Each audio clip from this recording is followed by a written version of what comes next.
जो आज 2025 में हो रहा है, मैंने 2024 की स्टार्टिंग में आपको बता दिया था कि मेन चैनल्स डॉक्यूमेंट्रीज बनाएंगे, ये बात करेंगे क्रिश्चियन लोगों के बारे में और ऐसे पास्टर्स को ढूंढेंगे जिनके जीवन में गलतियां हैं और उनसे वो पूरी क्रिश्चियनिटी पर अटैक करेंगे। अगर आप उस समय लोगों ने कहा आप जेलस कर रहे हैं, आप ये कर रहे हैं, और मैंने उन्हें बताया कि मेरे अंदर वो स्पिरिट नहीं है जो तुम बोल रहे हो, मैं उस पोजीशन पे नहीं हूँ, मैं आगे बढ़ चुका हूँ। लेकिन उस समय बहुत से लोगों ने प्यार पर भाषण दिया। लेकिन अगर आप उन 4 मीटिंग्स को ही सुन लें, 25 दिसंबर के बाद की संडे वाली मीटिंग निकाल लें, 2023 का दिसंबर 25 दिसंबर, उसके बाद संडे की मीटिंग निकालें, आपको ऐसा लगेगा कि आप आज की बात सुन रहे हो। चाहे इस तरह आपको लगेगा कि शायद मैं अब आपसे बात कर रहा हूँ। वो इतना क्लियर मैसेज था जो आने वाले दिनों में मैंने बताया था कि पास्टर्स के साथ होने वाला है। पर लोगों ने, कुछ पास्टर्स ने मन नहीं फिराया, अपनी गलतियों को वो रिपीट करते चले गए, जबकि मैंने पब्लिकली उस समय बता दिया था कि आपको बहुत सी चीज़ें सुनाई देंगी। तब लोगों ने शायद ध्यान नहीं दिया। लोगों को लगा कि शायद मैं गुस्सा हूँ किसी से। मैं किससे गुस्सा नहीं, मैं लोगों से प्यार करता हूँ, पास्टर से प्यार करता हूँ, जो चाहे गलती कर रहे थे तब भी मैं उनसे प्यार कर, इसीलिए मैंने जवाब नहीं दिए थे ज़्यादा। आज भी मैं उन लोगों से प्यार करता हूँ, लेकिन उन दिनों को अगर आप देखेंगे तो एक एक वचन पूरा हो चुका है। और जो मैं अब आपसे कह रहा हूँ, अब कलीसियाँ टारगेट पर होंगी, आप पर अटैक्स किए जाएंगे, इनको खराब करने की कोशिश की जाएगी, अच्छी कलीसियाओं को भी। इसीलिए मैंने कहा आपको प्रार्थनाएं करनी है और शैतान की योजनाएं नाश होंगी। बाइबल कहती है जब प्रेरितों के काम के ऊपर, कलीसियाओं पर अटैक किए गए, ये सोच के कि इसको अटैक कर दो, उन्हें लगा शायद अटैक करके खत्म हो जाएंगे। लेकिन क्या हुआ, कलीसियाएं यरूशलेम से निकली और आज पूरी दुनिया में फैल गई। आज मैं और आप उसी सताव का रिजल्ट हैं जो प्रेरितों के काम पर, पुस्तक में प्रेरितों के ऊपर उन सदूकियों और फरीसियों के द्वारा आया था। कौन थे सदूकी और फरीसी? यहोवा को मानने वाले थे।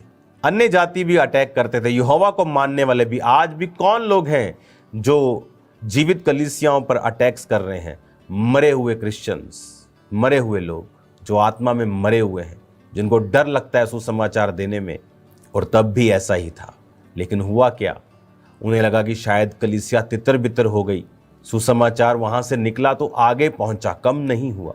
क्रिश्चियनिटी एक समुद्र की तरह है।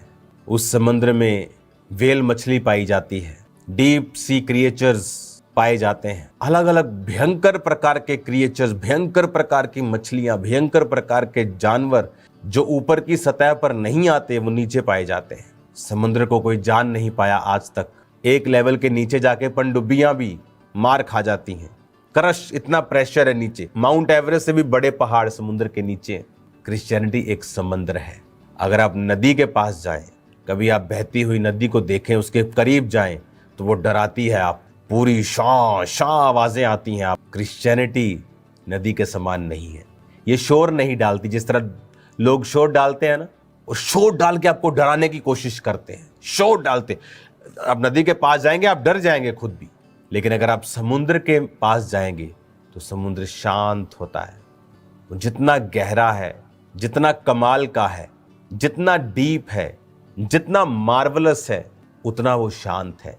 और नदियां जितनी वो छोटी हैं, उतनी वो आवाज करती हैं। तो इन आवाज वाली नदियों से घबराए ना, क्योंकि समुद्र कभी नदियों में नहीं जाता, लेकिन नदियों को एक दिन समुद्र में ही आना है। लेकिन समुद्र शांत रहता है, क्योंकि अगर समुद्र भड़का तो सुनामी आती है, नदी भड़की तो बाढ़ आ जाएगी, एक दो गांव को खराब कर देगी। लेकिन जब समुद्र भड़कता है तो पूरे का पूरा एरिया, वो पूरा इलाका खराब, बर्बाद कर देता है।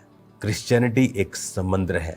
नदियों में क्या मिल जाएगा? मछलियां मिल जाएंगी, सालमन मछली मिल जाएगी, कुइयों में मगरमच्छ मिल जाएंगे, इससे ऊपर और कुछ नहीं मिलेगा। लेकिन समुद्र में हर एक बड़ी चीज, मार्वलस चीज आपको मिलेगी। ये जहाज की खोज किसने की? एक क्रिश्चियन ने। गाड़ियों की खोज किसने की? एक क्रिश्चियन ने।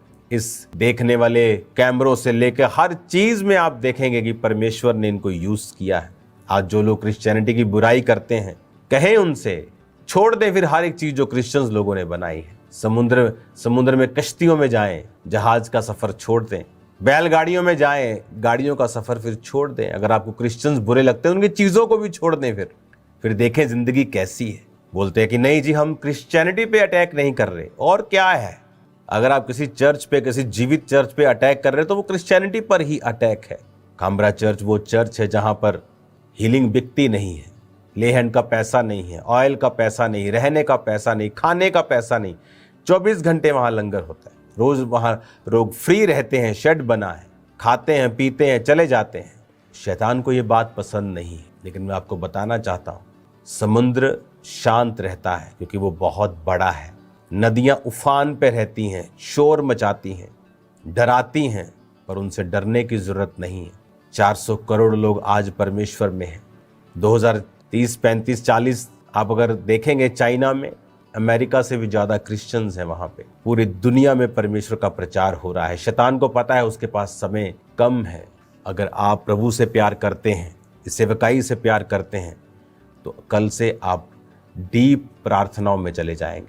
अगर आप अपने लिए भी प्रार्थना कम करते हैं, तो आप चर्च के लिए प्रार्थनाएं करेंगे कल से। जो शैतान करना चाहता है, प्रभु को कहेंगे कि प्रभु उसे कैंसल कर और शैतान को शर्मिंदा कर। और वो शर्मिंदा हो, आप ये जरूर कहेंगे कि शैतान शर्मिंदा हो और उसकी योजनाएं कैंसल हो और वो शर्मिंदा हो। आमीन।